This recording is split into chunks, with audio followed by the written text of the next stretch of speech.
everyone, and welcome to part 4 of the Countess's jewelry. In our fourth sequence, and possibly final sequence, unless we do a special fifth one for one or two of these 4 items, we'll be showing and displaying our crown collection. So without further ado, shall we get started? So here's crown number 1. Please forgive the crookedness. It doesn't fit this head display very well. This one is my oldest crown. As you can see, there's some scrapes of the actual coloring. There's a lot of discoloring. Very plain looking. I wore this to the place that I used to volunteer at, and as I mentioned before, I will not mention its name because I do not wish to support it or sponsor it in any way, both consciously or unconsciously. The crown was worn for a character that I created, a type of evil queen character.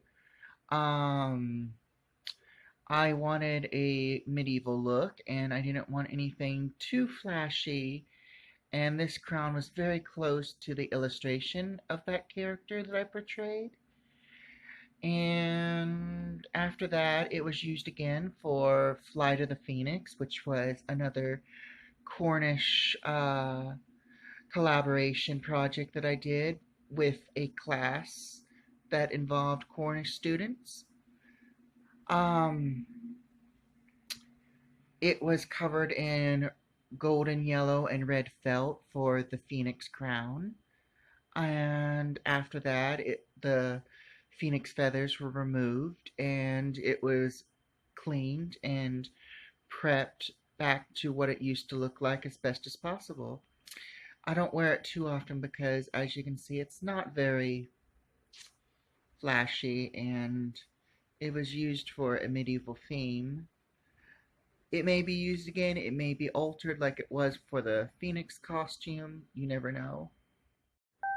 Now this crown I got last year. It was a birthday present back in the days before COVID actually existed. It was a gift from a friend. They actually made it with, I believe, zip ties and items basically purchased from Michael's.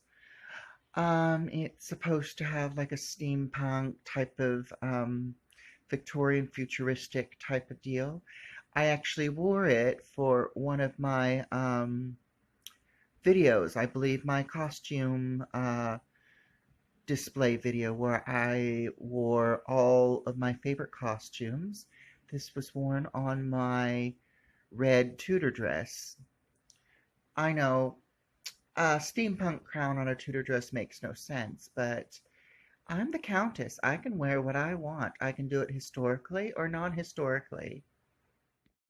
Now this crown, this is my New Year's robes of state crown, and I call it robes of state is because I wear it with a special gown that I wear for New Year's every year, except for this year because we had something going on.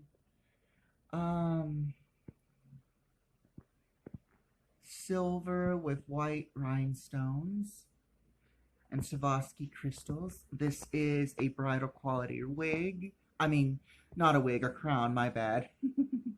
I do too many wig videos. Oh. But look how it sparkles. So anyway, the story behind this crown was,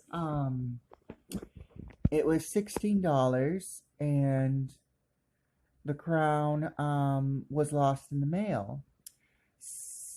And I was wondering where it was, and they informed me that it had been lost.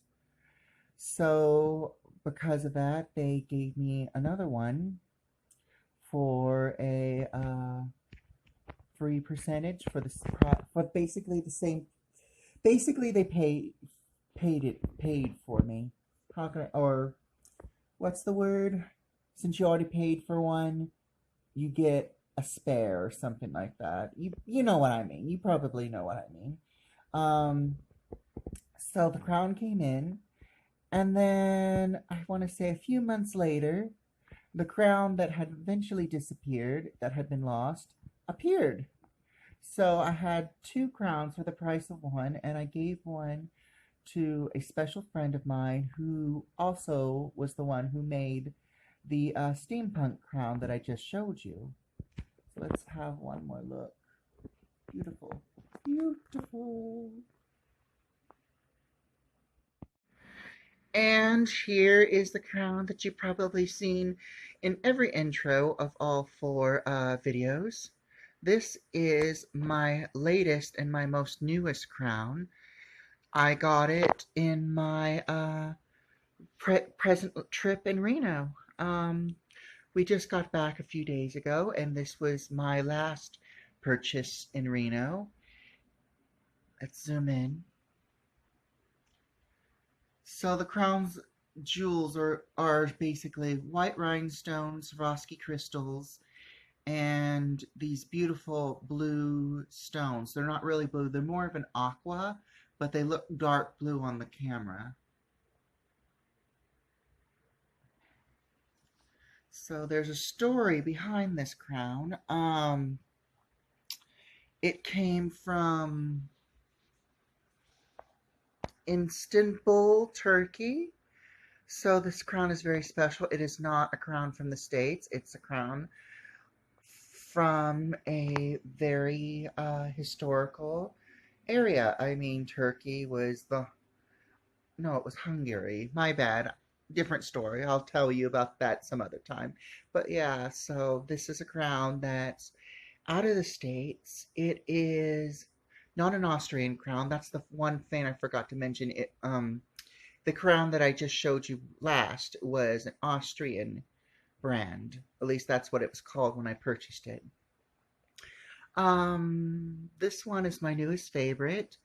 I intend to wear this crown when our shows begin again, and I think that's soon because there's some things happening in Seattle that I noticed that are coming back.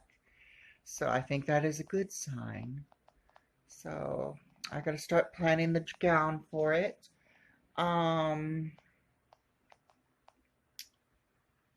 But I'm very happy about this crown. I cannot wait to wear it. And I just hope, and here's the back. Let me show you the back. Anyway, as I was saying, I just hope that the restorations of my shows are a success as they were in the past. We have new residents. You don't know what their likes and dislikes are, so you gotta basically start over while you reopen your show and keep your fingers crossed that people show up and they love you. But that's a whole different story. This video is about my jewels, and I love sharing my jewelry. I mean, who could blame me? I mean, look, I got the most flashiest collection ever. And so I'm going to end this video now. I hope you enjoyed this 4 episode of my jewelry show. And I will see you soon. Bye-bye.